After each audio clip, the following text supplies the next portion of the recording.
Hey there, today's video is going to be going over a brief history of the Jury Session and the blues grunge supergroup that almost was. Kurt Cobain did a good amount of collaborative work throughout his career, providing vocals and synthesizer work for the Olympia drone metal band Earth in 1990, as well as doing some guitar and production for the Melvins' major label debut Houdini, not to mention his work with Hole that I covered in a previous video. But before all that, in 1989, Kurt Cobain teamed up with Screaming Trees frontman Mark Lanegan in an attempt to start up a new band in the footsteps of English blues rock bands of the 60s and 70s like Cream and Led Zeppelin. They enlisted Chris from Nirvana on bass and Mark Pickerel from Screaming Trees on drums to fill out the roster. Towards the end of 1989, Screaming Trees were signed to Sub Pop, the same label that Nirvana were on at the time, and the co-founder of Sub Pop, Jonathan Poneman, was excited about this prospect, wanting to record an album for the group.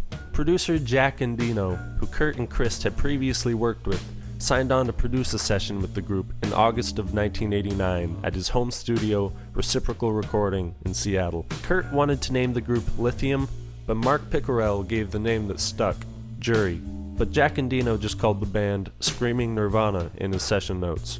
Both Kurt and Mark Lanegan were huge fans of Leadbelly, and both brought in cassettes of Leadbelly songs that they wanted to cover as a band to be a jumping off point. According to Pickerel, neither Kurt nor Mark really took initiative, seeming to have too much respect for the other to assert themselves creatively. The first song they would record is Where Did You Sleep Last Night, a take on the Leadbelly song Black Girl. Black girl, don't lie to me. Tell me, where did you sleep last night? Which is in turn a take on a traditional folk song.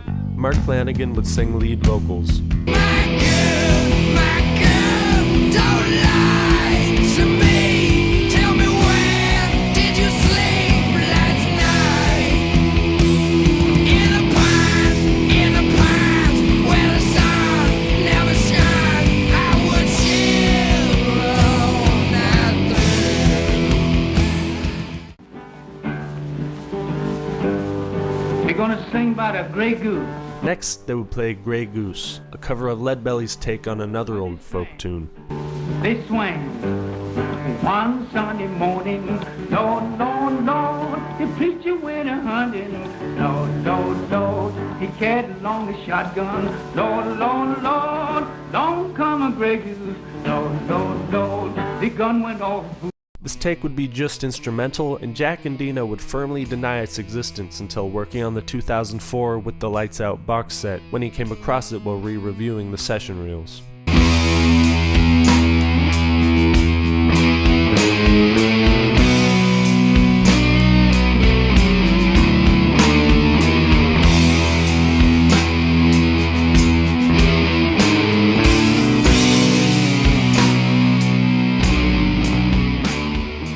For the next song, Kurt got on the mic, giving one of his best vocal performances according to both me and Jonathan Poneman for Ain't It a Shame. As far as I can tell, this one is a Leadbelly original by the name of Ain't It a Shame to Go Fishing on a Sunday. Ain't it a shame to go fishing on a Sunday? Ain't it a shame? Ain't it a shame to go fishing on a Sunday when you got Monday, Tuesday, Wednesday, or Thursday, Friday, Saturday? Ain't it a shame? I think out of all of the tracks they recorded that day, this one best captures what Jury could have been. Ain't it a shame to beat your wife on a Sunday? Ain't it a shame? Ain't it a shame to beat your wife on a Sunday? Ain't it a shame?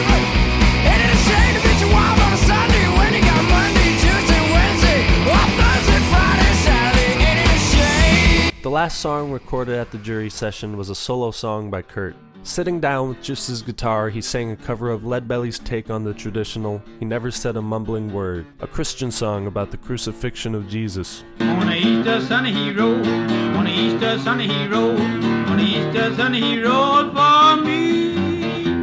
One day when I was lost, they hung him on a cross.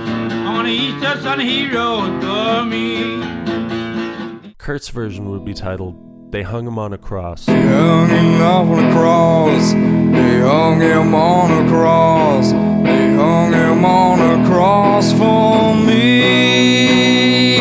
One day when I was lost, they hung him on a cross. They hung him on a cross for session ended and Jury would never regroup.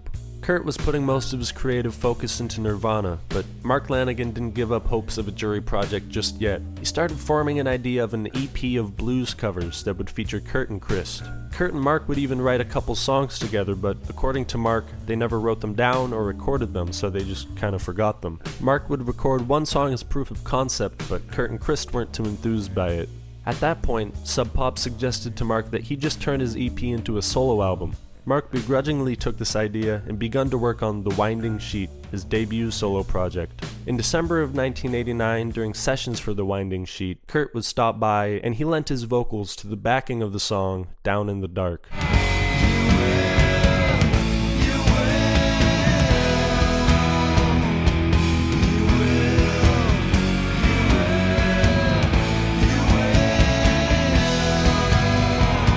This would be the final dying spark of Jury, but Kurt's collaborative spirit continued, and he would entertain other bands like his brief collaboration with his girlfriend, Riot Girl Toby Vale in 1990, and another one with Dale Crover from the Melvins and Dave Grohl in 1991. But nothing that would take his focus off of Nirvana enough to last more than a session or two. Alright, video's over. I would like to thank and shout out the website livenirvana.com. My video essays are primarily research from there, and they have a wealth of information about the band with comprehensive session dates and notes that make my job a lot easier. I still try to make these videos novel and interesting on their own, but if you want to know something about the band, Live Nirvana probably has the answer. So, alright, thanks for watching. Merry Christmas. You can say that. Okay. Well, let's do a verse of the song. Okay. Ready? We wish you a Merry Christmas. We wish you a Merry Christmas. We wish you a Merry Christmas and a Happy New Year. Happy Merry Christmas, everybody. And you too, RuPaul. We love RuPaul.